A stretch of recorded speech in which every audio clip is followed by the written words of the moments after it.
La Cour constitutionnelle de la presse congolaise moderne siège en matière des actualités qui dominent dans toutes les républiques démocratiques du Congo et pourquoi pas à l'étranger. L'audience publique d'aujourd'hui, mercredi 27 mars 2024, sera toujours présidée par moi-même, Péguine Sassa, le terminateur de la presse congolaise moderne, juge président de la Cour constitutionnelle de la presse congolaise moderne. Tout au long de la dite audience publique, vous le savez très très bien que cette audience publique ou cette émission et le style en question a été conçue pour que le petit peuple comprenne qu'est-ce qui se passe dans notre pays et surtout que dans le style que j'utilise, la toge des juges, c'est un style qui a pour objectif d'accompagner le juge, le magistrat dans les différentes cours et tribunaux parce que ba maman on a oba vota, ba maman on a oba tekera makala, ba maman ba tekera koni, ba ndembi, ba papa ba ba fin fond oyo ba comprendre te moi le poto il faut qu'on expliquer bango que tala bazuzi ya cour constitutionnelle audience à mokolo ya lelo ba ko sala boye ba sali boye parce que trop de français petit peuple azo comprendre ndousa te yango to créer là bango style oyo pour base s'imprégner quand même ba yebaka nini eza koleka na ba cours et tribunaux na cour constitutionnelle d'extrait de rôle et la kisinini erreur matérielle et la kisinini audience publique et la kisinini audience solennelle et la kisinini tant tu l'as dit to jableu boy ils appellent penza yango te juste un style on a utilisé to jableu boy bleu blanc boy ils allaient to officiel il y a na cour constitutionnelle to rouge blanc noir ils a to travail na cour constitutionnelle tandis que na cour de cassation toge rouge ils allaient toge officiel nous on a faux le petit peuple a compris ba éviter yango moi na pour na style et puis ko traiter ba dossier ebelé aux les ba famille que o tel ministre a escroqué ngai o yibaki ngai tala place oyo ba lui na ba dossier na bango to traiter s'il faut que tu passes un avocat digne de ce nom ya crédible o baza lokola ba maître Guy Pascal Ngoma o baza lokola ba maître Koko Kayudi Batoni bazali belé o baza crédible o basala misala en bonne et due forme lokola ba maître Fuzi Kanda bazé belé oyo to quoi to accompagner les populations. C'est ça l'objectif. Yango monique nazwaka autorisation à l'époque tant juge Funga azala kosala intérim comme président ya cour constitutionnelle ba juge Toubaye ba me comprendre nous ça d'ailleurs kalami était surtout kokutana juge président ya cour constitutionnelle actuel grand prêtre Kamoulete comment il faut communiquer autrement pour petit peuple c'est important parce que dossier tout petit peuple il faut parce que vote donc entre parenthèses on expliquer idéologie il y a toujours idéologie et émission aux dossiers général Moroboye avait intimidé Naï, général Moroboye, to au ministre Moroboye, yes, kokaï Naï, autant se dit moi c'est dans Naï, autant boye awa, banga kamutute, pour qu'on t'aboque pesa mbela, pegi veiller.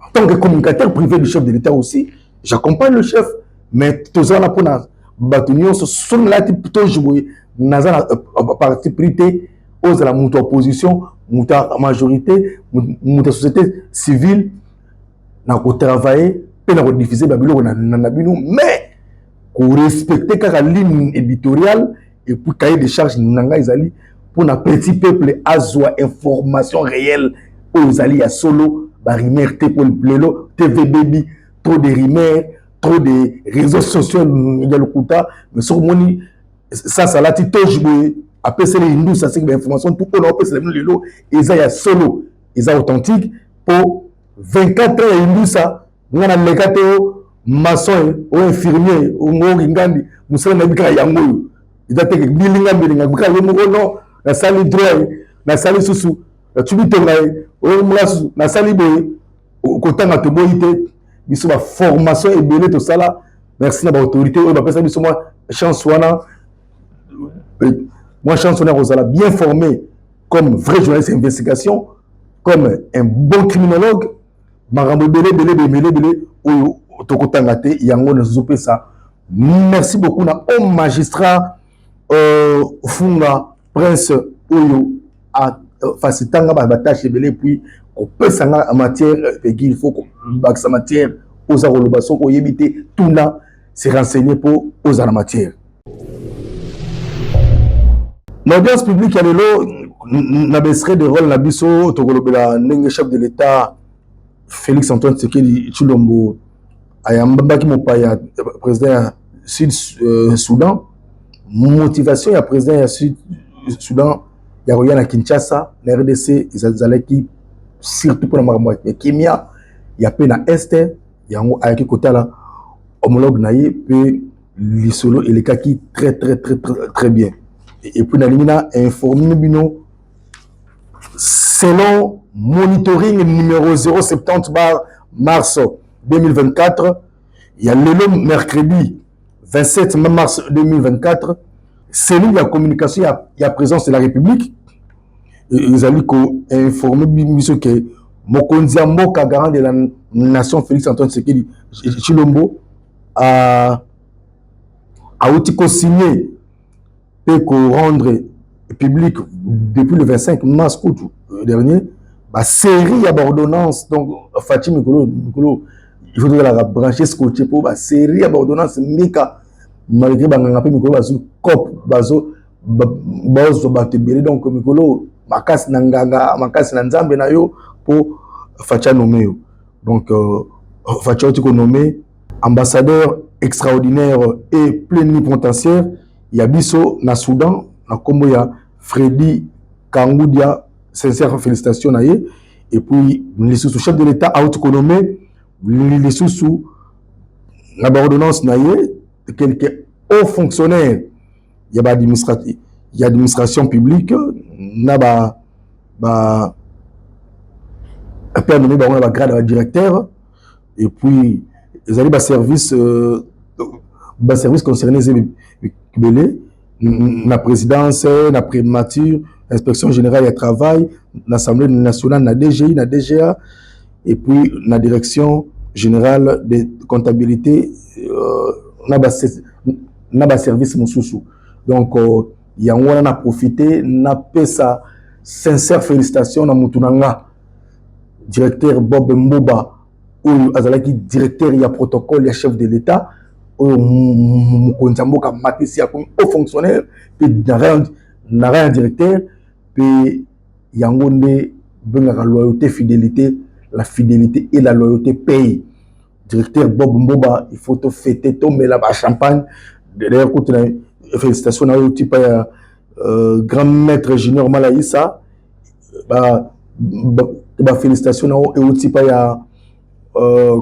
madame Iguette Ngana Simba ba félicitations à yo directeur Bob Euti et pas ya l'ambassadeur l'ambassadeur ya sport congolais Chancel Mbemba ou pas féliciter yo donc félicitations à yo ngai ko mutu na yo que Ginsa sur le terminateur de la presse to fêter ensemble les amis de Bob Mboba ba structure union au sala pour accompagner le chef de l'état to s'organiser to fêter quand même et puis AP na commune afrique AP féliciter yo donc merci na yo tous les cas na étape mususu à l'occasion du 55e anniversaire de loi il y a Kondo Joseph Kasavubu premier président Mboka na biso héros national l'activité ezalaki na ndenge organisée par la notabilité au Congo, en accord na famille biologique. Donc lundi 25 mars Masoli bandaki na rond-point Kimpwanza, et puis basukisaki messe d'action de grâce na Notre-Dame du Congo. Union les cas qui bien chef de l'État, garant de la nation, Félix Antoine Tshisekedi Tshilombo, qui est représenté par directeur des cabinets adjoint, très crédible, un homme loyal, un homme très intelligent, un Congo très poli, et il s'appelle André Wameso Lolo, quoi Lolo qui on a W majuscule, et puis Azali sous porte-parole, il y a Bena Congo et pas mon compte Mboka. Donc le seul moutou le sous et comme le chef de l'État rappelle Yom Congo, il s'appelle André Wameso. Donc Azala Kiwana, Tokubo, ça n'aura jamais le gouverneur Guiban Mugidi, très très fort et crédible, un homme humble. Même si vous multipliez les Français en désordre, ça ne vaut absolument rien. Les jaloux de Guiban vont maigrir. Et la colonisation durera très très très longtemps. Bon là la pena pongia ba bébé pena bola libela. Donc là la pongia ba bébé.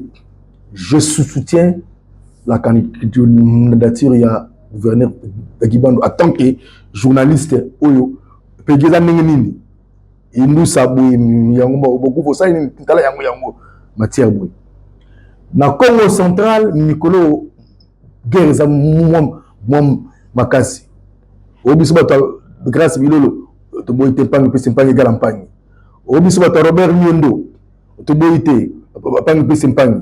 Obiso bato bakanda baza mika bazé belé. Mais ebele ba otala ba avantage na bango moko personnel. Na bi que critique peut tout mazazo ça trop de côté Guiban. Nous sommes en politique. Il ne faut jamais confondre la politique, na religion, na clan, na tribalisme, na maramoussousou. Politique et ça politique. Tous les coups sont permis, mais nous ne sommes pas des ennemis. Yo doit soutenir grâce bilolo tchaye poiti na nasuka. Ce qui est simbi, ce qui est simbi grâce à encourager, nous comme nous ça, combat mayombi, toboité. Mais en politique, et ça politique. Ce que vous soutenir, Guibandou, et qui a solo ok, d'accord réali. Et tu n'as pas la promesse, dans la montée. 24 ans d'expérience, il y a micro, il y a une douce à bouer, il y a un bakangate, il y a un krakate, il y a un kamoute, na kosate, na yebi masolo, na yebi indusa. Tant que le but est au poids, au solo li qui est pédinga, avantage, parce que les ceux qui grâce à l'équipe, batibele, on a osala boy, on a osala boy, on a osala boy, vous êtes belé, mbika, close mon seigneur, car le monde vous finit la grâce. Naka Guibandou, c'est normal. Moi, je soutiens depuis. Moi, na Mboka Guibandou, à travers et la bénédiction de Wameso, en dehors d'être journaliste, je suis son collaborateur privé, il ne se rechange jamais. Tu rechanges en côté. C'est comme le presse en Mboka dit, oui, tu es indépendant, mais ça je ne sais pas, non, c'est faux. Jean-Marie Kassama, président de Bissoko Diakou, il y a président de Bissoko Dia IN, et puis c'est bien, il y a déjà Moutoutou a Ebi Kamutakabila. Moutoutou a Ebi, qui est Gaza Moutakabila. Est-ce qu'Alex Sablan a fachité? Mais Bambo comme on a fachi. Pégui, on m'a tout quitté. N'a pas mon fachi. Mais la TV na nous ça na Rolex ya ngote parce que Afrique peut et comment bon la ngote ça na te ça na ligne éditoriale te on ligne au tombo l'air baba ton toto bunga libanda il y a déontologie que d'interpréter la ngote ba kana ba ngote minité bana la au sommet tinase Alors on ne menait pas les histoires où tu y es nane to ute nane to okindilili na to lingbe kimia eza na province kimia eza na mboka. Moi j'accompagne la vision du chef de l'État en dehors de la journaliste dans la structure ebele et accompagnement chef de l'État donc et olongolanga qui pédite eza ne bongo to la basiko nini ezala ki na kobana na rond-point qui Kwanza tina cathédrale ndenge to accompagner qui mona mbuka André Wameso Kololo qui a représenté qui chef de l'État garant de la nation Félix Antoine Tshisekedi Tshilombo et puis yemoko sali porte-parole ya babena Congo azala ki wana na pointe elongo na gouverneur Gibandu Ndugidi oyo tozo pesi ba chance ebele pour na candidature na ye elongo na professeur Val Massamba. Professeur Val Massamba. Freddy Miyavanga, oui, na so de cela qui professeur Val Massamba, tiki na bango na gouverneur Gibandu Engaye Imbusa danger tous les cas. Le lundi 25 mars 2024, André Wameso Durkaba, du chef de l'État, député national et provincial élu de Songololo, en sa qualité de porte-parole de tous les Bas-Congo auprès du président de la République, a rehaussé de sa présence à l'activité de commémoration du 55e anniversaire de la mort du tout premier président de la République démocratique du Congo, Joseph Kasavubu. Cette cérémonie, organisée par la notabilité Congo rond-point Kimpoanza devant la statue de Kasavubu dans la commune qui porte le même nom, a connu également la présence de plusieurs personnalités politiques et notables du Congo central, notamment les docteurs Guy Bandou Nongidi, gouverneur de province, Judith Touloukoua, ministre du Plan, Persine Zouzi, député national et rapporteur adjoint du bureau provisoire de l'Assemblée nationale. Tous sont venus honorer les 55 ans de la mort de celui qui est le héros national, Joseph Kasavubu. Cette commémoration a commencé par la cérémonie du dépôt des arbres de fleurs devant le monument de Joseph Kasavubu au rond-point Kimpoanza. L'honorable André Wameso, le premier à déposer sa gerbe de fleurs, a salué la mémoire de celui qu'il considère comme les symboles de l'honnêteté, de l'éthique politique et un modèle dans la gestion de la Respublica. Après les ronds-points Kimpoanza, André Wameso a également pris part à la messe d'action des grâces organisée à la cathédrale Notre-Dame de Lingwala. Cette messe a été dite par l'abbé recteur Camille Esika, curé de cette cathédrale. Né en 1917 et mort le 24 mars 1969, Joseph Kasavubu fut le président de l'Alliance des Bas-Congo à Bako en sigle et il est l'un des pères de l'indépendance de la République démocratique du Congo en 1960.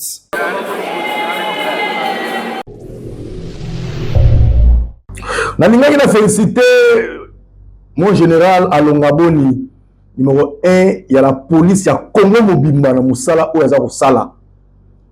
Chef de l'État garant de la nation Félix Antoine Tshisekedi Tshilombo, Ngai Pegin Sasa, juge président cour constitutionnel, il y a presse, il y a Moka, dans la vérité, s'il y a des généraux qui sont loyaux à l'envers vous. Parmi les 3 premiers, général Alongaboni dans la Kati. Il est loyal. Tout à l'heure, le régime de la Salaïboui. Très intelligent. Très opérationnel, un stratège, mais il est combattu gravement. Moi, général, Alongabo, nous avons soutenir Yoté. Nous avons soutenir Yoté, nous avons souffert Nangaï. Du fait, aux hommes, nous avons loyauté, nous avons sincérité, aux hommes chrétiens, aux bangs Nzambe, au tout sa hiérarchie, nous continuons à nous. Donc, tu as le pouvoir de Rosaranati. Nous avons la générale Longabon Baboul, la René Mbika. Pocha Nani Wana. Pocha Nani. Oppose à 10%, 20%. La police a un sérieux problème. C'est la logistique. Les moyens sont pas se mater. Tout le monde est pas dans la yo. Nous sommes Congolais. Tout le monde est Rwandais. Attention, dans le but secret d'État, quand on voit condition de policier, Quand on voit bah moyens ce matin bah commissaire police belé logistique zéro bah moyen bah carburant tout bah tout banga bino non banga bino te biso c'est ton bail pour la vérité na ko dénoncer na mutu parce que ngana na mona mbila condition ba soda ba condition ni ba policier na armée coup de koloba coup de heureusement que général Christian Chiwewe, chef MG, c'est un homme de Dieu, c'est un pasteur à celui qui a travaillé en bonne et due forme, mais on devrait tourner la mission. Bon, on a le moment où le général a bon, ça a plaisir, parce qu'à Betty s'était interpellé, bateau il fallait interpeller, et puis j'ai aimé. Parce que le général à Lamouki pensa Lamouki Indusa pene zongi makasi fubo azabe pena ngala muta Indusa na kochaye poati tina suka c'est parti en image na kati na telegramme na ngai réserve ezalité o garder une réserve de tenue to garder une réserve ya loso to ya soso na komi angote. Mais na yoki esalemi soki bato na kati na biso babani kokende prison moko tokamwa te soki mokonzi apesi yo mitindu yo kakoli oleokela ndenge bapesi yo tokokutana 2024 kesana. Na profité de l'occasion oyo lisusu na félicité chef MG le général Christian Chiwewe. C'est un homme de Dieu, c'est un pasteur, aux Akosala pour un chef de l'État, pour l'intérêt de la nation. Félicitations. Je m'en vais aussi à féliciter Yégout Alina Magambonate. Il a refusé, en dehors d'être journaliste, je suis son fils adoptif. Il s'agit du général de brigade Edi Kapen, mon papa. Sincère félicitations. Chef de l'État Boulagi bien. Tangolinga qui boule. Qui dit Kapen de Kende. Aussi ma 22e région militaire. Malgré ma combat. Malgré jalousie. Le général Edi Kapen restera toujours loyal envers le chef de l'État. Toujours loyal. Mama Marthe. Nombre ya bana na yo ozaka na bango. Bakisaka na suka Edi Kapen. Pour moi, on a eu à sécuiller. Le roi Jésus-Christ a sécuillé Lazare. Après, s'il vie, après, s'il mon salaire. Combien de personnes, combien de familles, au bout qui s'en a général Edi Kapen a trahir jamais Mboka. Car une idéologie, quand vous avez le père, nous aimerons désirer Kabila. Ne jamais trahir le Congo. Ne jamais trahir. Il restera fidèle, loyal envers le chef de l'État. Là, je crois en ça. Je crois. Je connais l'homme. Je connais Edi Kapen. C'est un papa pour moi. On a profité de la soda et belé. On a eu des généraux, des majors, des colonels, des capitaines. Au basa et belé. Au temps, le général Edi Kapen, le ministère de Bango. Basé belé, mokonza. Moka tout le général Edi Kapen. Ba soda ou ebele ba bima wana ebele ba na misala pété ba après à servir yo renseignement mboka la ma casse. Nous avons des gens très compétents même la demia pour wana mon général la demia pour wana ba c'était ba service dans aux ba compétent ebele to sengi na konza mboka bo pesa ka ba moyen ba service à renseignement. Ezala na demia, ezala na amer. Ceux qui va servir, c'est un moyen compétent. Mokoyo, Nabisio, même Wanda Poto, Kotana Wanda to Kakaka, mais tu as dit, to Salayango. Bah, infiltrer toi dans Kangama na seconde. Parce que Wanda commis l'Ikambuya, service, il y a renseignement. Je demande aussi aux autorités à service. Même les collaborateurs, même le terrain. Il faut ta message et salamaka. Moutoumou ça comment vous donnez ma moutoumou Biso to bana ba soda wa ale papa za yibu papa za muta service mais même moi sine na ndako ayebi kutu teke mobile na ava muta service lelo comment mututu nga aner nga demi-ap à chaque enseignement surtout nos parents ami bimsarate et bénéfice dans son académie pour mututu anga bimisa combat service. Je ne peux pas tolérer ça en tant que journaliste d'investigation et puis moi il y a un soldat qui est petit, ça c'est le terminateur de la presse. Tout comme la religion Sikoyo, Bondi Melangai, sa grandeur spirituelle, prophète Konde Paul Dominique, descendant d'Abraham, d'Isaac et de Jacob, collaborateur direct à Jésus-Christ, à Kendaki, Koupi Riban, dans nouveau bâtiment, il y a l'un des cellules, l'église de Nzambe, il y a Petro Congo, et les Kakindengeni, Boulanda, reportage, il y a Espoir, Amala, Elongo, na Bandonga Moussou, c'est parti en image.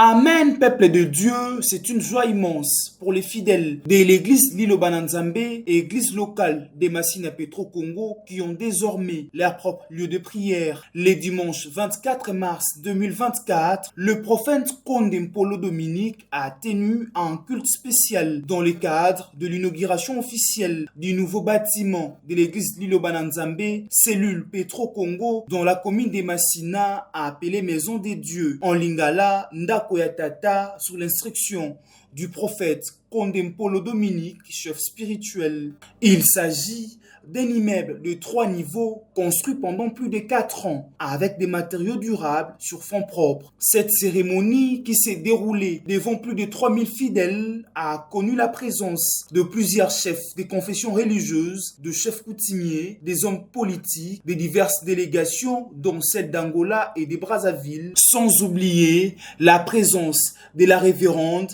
Maman Marceline Safala, l'épouse du prophète Konde Paul Dominique. C'est le représentant légal adjoint de l'église Lilo Bananzambe, Pius Kandolo, qui a présenté tour à tour quelques invités des marques et leur a donné la parole. Bongo na Combo, la plateforme ya confession religieuse, Tolobi, Motonanzambe, Olongoli Bisosoni. Bilaka ya 21, Elobamaki, Akoya, Kosongisa, Likambo na Nzambe, Amombelete, Memoto Mwindo, Bomalimeso. Après les différentes étapes de l'église Lilo Bananzambe selon la liturgie et la doctrine, prédication, témoignages et questions, sa grandeur spirituelle, le prophète Konde Paul Dominique, ministre universel pour la paix, a avant son exhortation remercié le chef de l'État, Félix Tshisekedi, pour ses efforts entrepris pour le rétablissement de la paix à l'est du pays. Amen.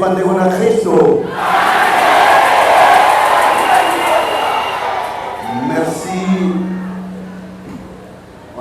Je tiens tout simplement premièrement à remercier mon président Kenya, parce que depuis son époque, depuis l'instauration de la quitte à pays, l'église Petro Congo Bandon-Tobati, la première mandat de Missale Silia, nous avons la carte de Petro Congo. Proposant la remercier était la paix totale pour les années dans la capitale de RDC, avec la tribulation. On se réjouit ici à Kinshasa, mais ailleurs. Ils ont la difficulté dans le président Mojambo, quand le prince monsieur Félix Antoine Tshisekedi Tshilombo, automatiquement protéger ma fleur. Parce que quand on a la paix, il y a des acteurs total de la paix. Nous avons un gouvernement, parlement. Les numéros 1 de l'église Lilo Bananzambe a ensuite résumé son exhortation en 3 points, à savoir amour, justice et réconciliation. Il a béni tous les fidèles de la cellule des Massina Petro-Congo qui ont contribué et participé aux travaux de construction de cette église. Une œuvre grandiose na Libota Petro-Congo, précisément à Tcham. Et puis on tient tout simplement aussi à remercier la conseil communal, Naba de Mapinga et Onios Bazo Kambaitando, yo Baza président à la Tabiso, Kolo Pambla, Libota Petro-Congo. Nous avons ça, il a beaucoup d'amboko. Attends, parce qu'on va toujours souffrir, mais toujours souffrir. Oui, la souffrance sera toujours là. Attends, malade, la malade est Kozalaka Kaka. Et aussi là, quand on doit vivre la mobilité. Mais pourquoi Totongi Menzalaye, Zala et Kozalaka Kaka? Kobateke, le Gola Botongi Boyenzalaye Longweno. Ça sera toujours là. Na preuve, na ba disette, na ba nzala, na ba problème, ba difficulté nzamba yeba kamosambeli ya mala. Libota, bozana kimia, libota, quel que soit problème, polo akoyoka kabino. Quelle que soit difficulté, lito na tata zana belelo. Quel que soit ba bitumba, mi pepe.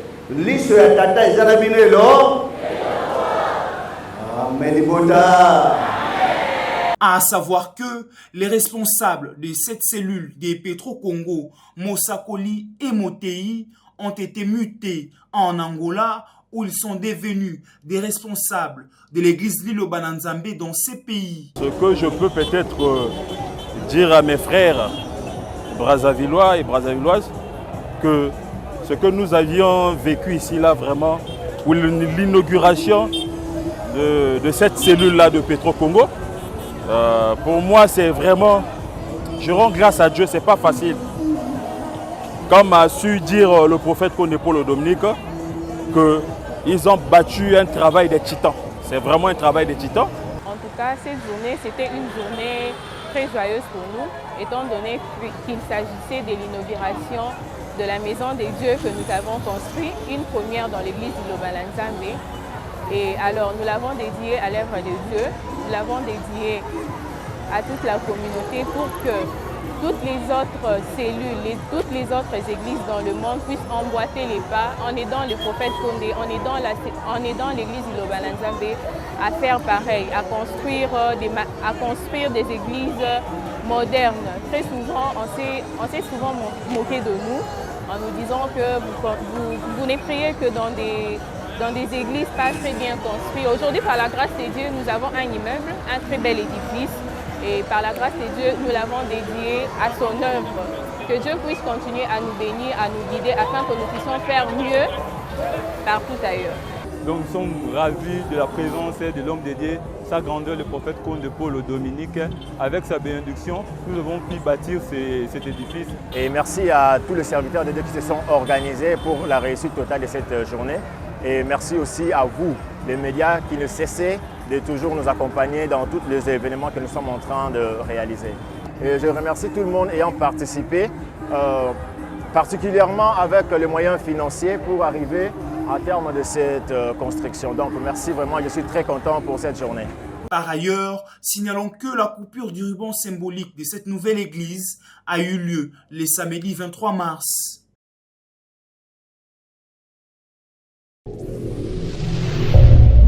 Tozalaki mpe na province ya Okatanga, précisément na Lubumbashi.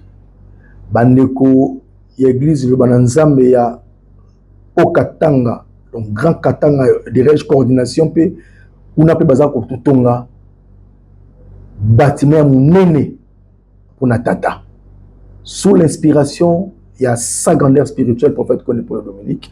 Moi, en illustration, on a Dengue Misala, Ezako Salama, Baro Otonga pe, Karande Moumouna et Petro Kongo Batongi, mais la série continue à l'église, il y a la province, le pays, toujours l'instruction, il y a sa grandeur spirituelle, prophète Conde Paul Dominique. Totika na Grand Katanga kuna esengi na bino boyebaka que moi, Péguin, ça c'est le terminateur de la presse, journaliste d'investigation, communicateur privé du chef de l'État, Nazako soutenir candidature, il y a la Jeanne d'Arc, Maman Béton, Maman gouverneur, Fifi, Marie-Thérèse, Fifi Masuka, Oyo Azaro Sala Moussala Kitoko, Oyo Asali Moussala Kitoko, Oyo Bouzo Yinae Poani, ba propre ennemi à Fifi Masuka, car ba propre ennemi qu'on a eu. Comment ils en ont Lualabo ils en ont Comment ils en ont Outika Kimute, ma bébé, outika jalousie. Ngana za lokola mutu ante botala kiwana onzamba la kisingai ke fima suka rozwa onzamba la kisinga nanamona te ozoluka kopo esolia ki moloko na yo ngai naza na flatter te. Je dis clairement moi za te nzamba la kisinga ou pas na lobibuyi en tant que journaliste d'investigation na salaki d'investigation Fifi Masuka azana chance 1000 chances ya kobima gouverneur et puis azana soutien na ngai na lembo na été na appel na été et dans le cadre ya kolinga mboka bato lokola ba Fifi Masuka il faut bazoka ba appui soki na kosi honorable Dédé Mopasa yebi soki na kosi bato na kati ya kolwezi boyebi ngaza te ko nzamba la kisinga ye o na moni on dirait zo ko liaki ni ma ko liaki pela ngamba ka mona ezakate. Je soutiens Fifi Masuka à fond. Et puis, Maramba Sali, ma gouverneur est belé, Basali à moti. Attends, comment mon tout, ma Fifi Masuka Sali, na moi putain mouké intérimaire, mais à la si bonne foi, à la si volonté, et à la si loyauté na envers chef de l'État. Bah toi bon il faut azwasuko yibonga na yemo kwata ke titulaire pour à continuer à accompagner vision chef de l'État et puis paix à soutenir un chef de l'État. Elle est populaire aussi, mais ma propre ndekonaye pour des bananes. Je serai à Kolwezi, je serai à Lualaba pour la Kisabien dans le cadre de la communication de proximité. Moi, je suis expert en communication de proximité. Maman, elle a fait un Kolwezi, elle a téléphone Android accompagne que Fifi Masuka azo sala musala. Donc les États-Unis d'Amérique, précisément dans Las Vegas, ville de distraction, kuna epai ya Junior Tunga, motema ya Paon Tunga. Sincère félicitations à bino communauté mobimba. Communauté mobimba ba sangani pour na osala marche ya ko dénoncer ba génocide pour salama na Est. Au sein de Kimi, il y a une implication. Il y a des Américains qui ont makambu oyo. Toboyi bitumana Est. Et au sein de n'importe quel mot côté Las Vegas. Papa Pinsasa, Claire Mabela, Junior Tunga, diaspora, communauté mobimba sangani. Ah, félicitations. Image roya. Image ya marge et zoya. Mais bon, on a même Junior Tunga a pensé qu'il nous a à travers un reportage Oyo Espoir Amala, c'est parti. La communauté congolaise vivant à Las Vegas, dans l'état de Nevada aux États-Unis d'Amérique, organise une marche ce mercredi 27 mars 2024 pour dénoncer l'agression rwandaise dans la partie est de la République démocratique du Congo de 13h à 15h, heure des États-Unis d'Amérique. Sur la route Belague-Sadwall, la diaspora congolaise de Las Vegas va faire entendre sa voix pour dénoncer les atrocités perpétuées par l'armée rwandaise sur les sols congolais et exiger la justice pour les victimes. Une première fois à Las Vegas, a fait savoir Junior Tunga, un des Congolais de Las Vegas et organisateur de cette marche. Bonjour chers compatriotes, mes frères congolais et congolaises.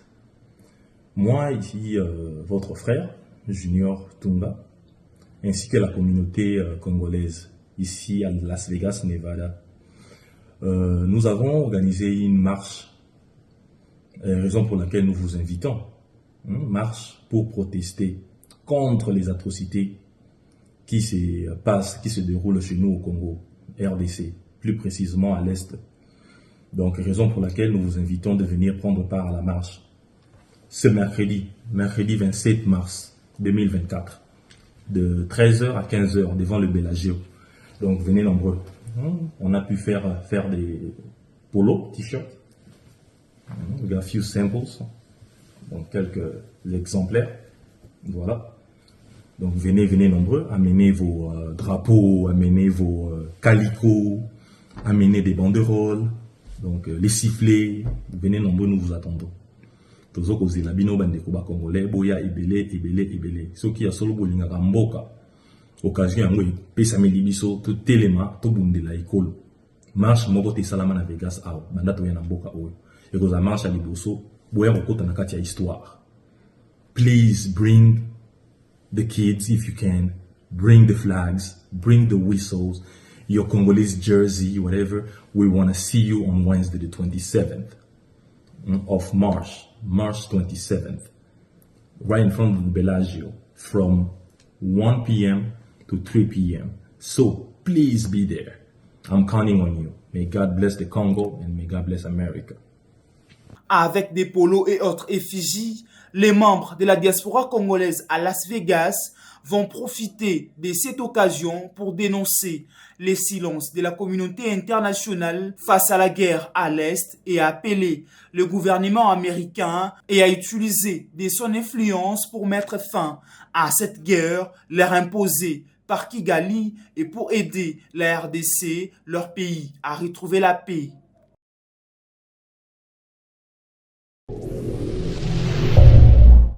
Côté page noire, bandeko na ngai nazali ko remercier artistes et comédiens nyonso, que ça soit à Kinshasa, que ça soit à diaspora, ndenge bosangana kipe moto moko pona maptanga ya artiste na biso munene Johnny Faye. Sincère félicitations, sincère remerciement. Diaspora boende zalaka. Kasi liwa ya Johnny Faye ezala comme leçon monene na biso communauté, surtout bandeko obozaka na poto to bozaka na Kinshasa, na Congo, partout dans le monde. Et c'est la leçon. Merci beaucoup na diaspora, merci beaucoup. Et puis parti c'est Moussoukou bazolongwa ba Kinshasa pour ba accompagner corps. Merci beaucoup vraiment. Et le mutungo au songa muké na illustration mais total versus moi condensé au sali bandeko pour na kolela kaka Johnny Faye on a ebaka très bien, on a aussi très bien. En tout cas, nous avons la thème de Requis in Pace, qu'il repose en paix. Johnny Faye, grand prêtre. Courage dans l'ibota. En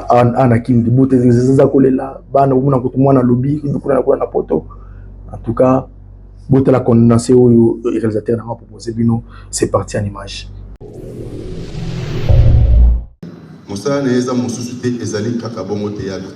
Bazo ki tourner oya monene basala ki bongo baye boya na poto. Alors Moussa la naye oyo ayaki ezali ka théâtre poto ekanga ki pour il fallait à tout prix à sala Moussa na ana poto yango to moni tozalaki na Johnny Faye. On est dans le silence va l'accord parce que bientôt toujours libérer ça oyo. Tokenda na yena bamboke belé pour asa tourner na artistique. Johnny Faye tozala na Luxembourg chez ya Josco, to tourner na basala minene tokenda na Hollande na grand festival ya Bontum au Ajouaka en tant que grand chorégraphe de jouera ensemble. En tout cas to sali misala ebelé na Johnny Faye. Si lelo na mboko ya biso na France na mokolo ya les 11 oyo biti koleka Johnny Faye a tiré ma révérence na. Alors pour la partie, c'est pour nous sous Bazalia. Avant de passer Kinal, l'actuel responsable du groupe Johnny Faye, a repris à moi un message pour Bangonde Bana, où Johnny Faye a formé ma casse Awa. Il y a un message un peu spécial pour Johnny Faye. Alors donc l'artiste est nous pour que nous passionner l'artiste au Bazalia. les musiciens, les comédiens, tout ça, la langue, on a son plaisir, tout le monde. Alors nous allons crier parce que tout le monde va tirer dans la salle catholique, on va sonner l'artiste. Allez tout le monde, bravo l'artiste, on applaudit l'artiste. Bravo! Bravo l'artiste! Bravo l'artiste! Bravo! Bravo l'artiste! Bravo l'artiste! Bravo l'artiste! Bravo l'artiste! Bravo l'artiste! Bravo l'artiste! Bravo l'artiste! Bravo l'artiste! Bravo l'artiste! Oh l'homme, le grand, le célèbre, l'unique, à son genre, Jennifer Lombo. Bravo! Bravo l'artiste! Lombo, Lombo! Lombo! Bravo l'artiste!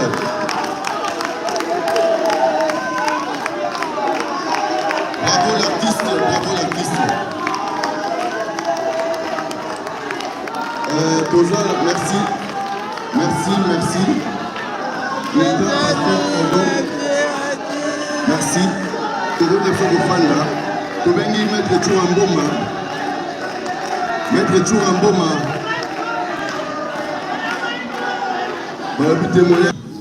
Boyo Karbana, et ça important. Yaya. Tu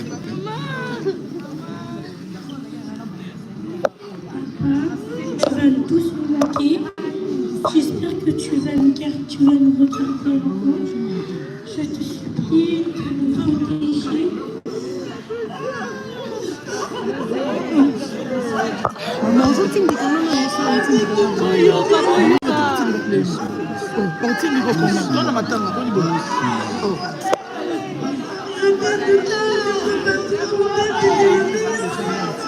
C'était le meilleur comédien au monde.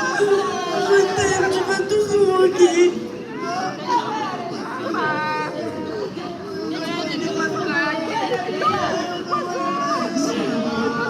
Merci à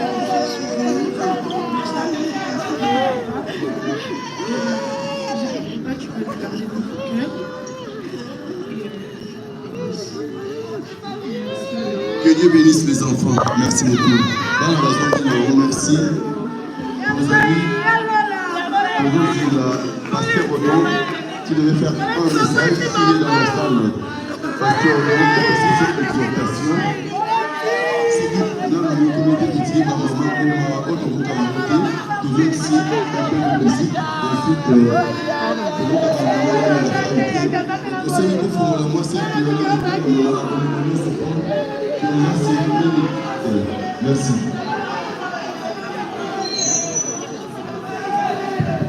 Merci beaucoup, merci. Nous allons écouter une autre chanson parce que on va écouter une chanson. Merci. On a eu Peggy, ça c'est le terminateur de la presse, juge présent en cour constitutionnelle de la presse à Mboka. Et où ça l'a passé? Dans le dossier, il y a pasteur Moïse Mbiye, non pasteur Baï Kalambaye. Bangoumi balé batunanga. Ngana sou dans la délire on antia bambika wana ya guerre. O ngamuta Moïse Mbiye ngamuta Baï Kalambaye. Mais je suis reconnaissant. À l'époque, maman bota pasteur Baï Kalambaye. Na résidence na bango, na palais, na Kalembelembe, place chez Daniela. Ce qui maman pasteur Baï Kalambaye alami badi a Obenga Peggy Obindekono Baï Kalambaye Obindekono Moïse Mbiye to lia ba fufu ensemble. Nous avons des secrets ensemble. Pasteur Baï Kalambaye oyebi, bandeko ya maman Kalambaye boyebi, sentir boyebi. Nous avons des secrets. Ils ont la Moïse Mbiye, ils ont Baï Kalambaye. C'est une famille. Guerre on a encore ta montée, mais tous en reconnaissant, tout le monde s'en a raté et c'est quand autre outil. Même Périne, apôtre mis avant de se dire, nous avons des secrets sur la politique, le secret d'État. Je ne peux pas humilier mon frère. Maï Kalambaye, Natumbaye. Il faut 10 francs Moïse Mbia. Si je ne peux pas. Je ne peux pas humilier mon frère. Moïse Mbia. Il faut 10 francs Maï Kalambaye. Je ne peux pas. Et surtout que vous êtes des hommes de Dieu. Naseng na kaya Maï Kalambaye. Kaya Moïse Mbia. Bampaka ya mangomba. Mouvani Sabango. Parce que j'ai dit polémique, même chef de l'État, j'ai dit polémique. Qui est Pékin, c'est Moussa, Moutambanga, à part Zach le père, n'a pas peur, ça l'a jubilé. Moutelégina Zate. N'a pas na Moussa, n'a pas yélé. Père n'a Zach la yebi. Mais Tokoma va père des familles. Nous sommes des responsables. Au rabais wanati parce que là nous autres ça va fixer dans beaucoup internet là qui n'a pas gaz té internet là qui té on est internet de finir mutu bien yango pe na senga na kisa bo sembe masala ngai mais mon continent biso ya c'est ça la muka deux poids deux mesures mabe baizere mutu bo ça va bêtise mais jamais interpellant jamais benga pour la période. Jean-Marie Kassama, président de l'INPC, ville de Kinshasa. Même dans Internet, même dans la TV. Sanctions zaté, bien zaté. Tout ce qui m'a dépendé mes mesures, c'est pas bon. Parce que vous savez, si on pété ma carte, et vous en avez. Si on a pété, on pété, pour on si on a pété, on a pété. On est des responsables, et c'est tout un jour, on a la tire, sacré. Nous avons 24 ans, nous avons cop nous soutenir, nous ma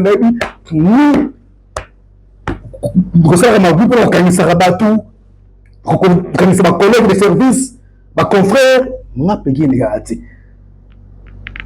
Je préfère de mourir debout pour nous la vérité, mais que nous allons vivant pour nous la mensonge et l'union. Passer Maï Kalambaye, nous avons palais yoyebi. Tout développer. Vous êtes des hommes de Dieu. Je n'ai pas le droit là d'insulter les hommes de Dieu. Surtout à la télévision. Je ne peux pas. Je ne peux pas. Parce que si moi, je suis dans le petit Keba. Petit Keba, parce que on a besoin de tout. Si on continue à le on va couler tête à Zidane, il y a Satana. Et à lieu. Le propos tenu dans cette émission langage que son auteur qui est Pékin, ça et non diffusé. J'assume. Audience, il y a le lot et ceux qui ont. Vous m'avez demandé pour le bouquet.